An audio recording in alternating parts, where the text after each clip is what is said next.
মানে আমাদের বাংলা মাসের সংক্রান্তির দিনে আমার ভাসুর মানে দেহত্যাগ করেছিল আর কি। এই দিনটাই আজকে মানে দিনে দিনে করেছে। তো আমার যাকে গিয়ে বললাম যে চলো যাই আমরা ঘুরে আসি একটু, ওখানে আজকের দিনে আছে। আমার যা বলছে যে আমার ছাগল টাগল আছে, আমি যেতে পারছি না, আমি তাহলে গেলে ভালো হতো। মানে আমি আবার একটা কাঁঠাল পারলাম গাছে থেকে, দেখি যে পেকে আছে, মানে সম্পূর্ণ পেকেছে কিনা জানি না, আধা পাকা হয়ে আছে আর গন্ধ করছে। তো আমি বললাম তাহলে ঠিক আছে, এটা নিয়ে যাবো ওখানে ঠাকুর বাড়িতেই। তো বললাম, তোমার যা আবার বললো তাহলে পয়সা দিচ্ছে, তাহলে নিয়ে যা। আমি তাহলে দাও। তখন ওই আবার 50 টাকা বের করে দিল। আমি ঠিক আছে, আমিও 50 টাকা লাগে, আর 50 টাকা দিয়ে 100 টাকার মিষ্টি নিয়ে আসলাম। মানে আর কাঁঠালটা দিলাম ঠাকুর ভোগের জন্য, মানে আমার স্বামীর মানে আমার ভাসুরের আত্মা শান্তি করার জন্য হয়। আর আমি একটা কথা বলছি, মানে ছোট করেই বলছি গল্পটা। আমরা মা মানে মেয়েদের তো মানে ঠাকুরের কথা, এটা আর কি আচার্যদেব বলেছিলেন কথাটা, যে আমরা প্রত্যেকেই মেয়েদের আমাদের হিমোগ্লোবিনটা মানে সবসময় কমই থাকে ছেলেদের তুলনায়। আমাদের যেহেতু প্রতি মাসে আমাদের একটা পিরিয়ড হয়, হওয়ার পরে আমাদের হিমোগ্লোবিনের পরিমাণ কমে যায়। কিন্তু আমাদের আচার্যদেব একটা মানে সহজ পদ্ধতিতে কথাটা বলেছিলেন।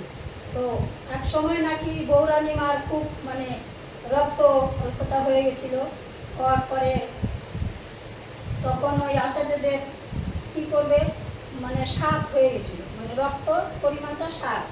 তখন আর চলতে পারতো না, খেতে পারতো না, তো সবসময় বমি করতো। মানে এইভাবে অনেক দিন দীর্ঘদিন পরে তখন ওই পদ্ধতিটা আচার্যদেব বের করলেন, যে কীভাবে আমরা সহজ পদ্ধতিতে, আমরা বাড়িতেই আছে, অথচ টাকা পয়সা লাগবে না, কোনো কিছুই লাগে না, অল্পর মধ্যে দিয়েই মানে হিমোগ্লোবিনের আমাদের মাত্রাটা হয়ে যায়।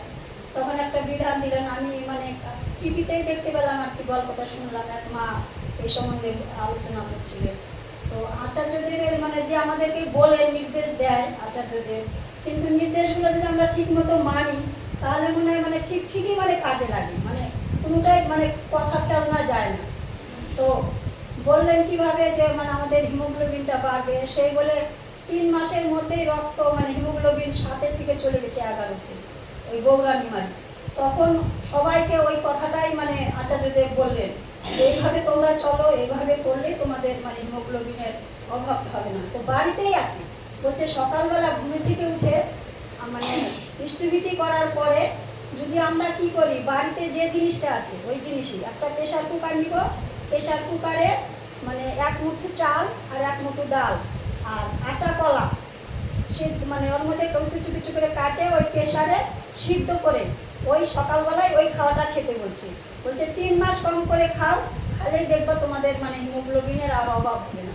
তো আমরা প্রত্যেকের মানে মেয়ে তো কিনা, আমাদের দরকার, প্রত্যেকেরই দরকার। হিমোগ্লোবিনের অভাবে অনেক মানুষ কিন্তু মারা যাচ্ছে, আর মেয়েদের সমস্যাটা বেশি হচ্ছে। তার জন্য আমি এই কথাটা বললাম সংক্ষেপে, আর কিছু বলবো না। জয় গুরু।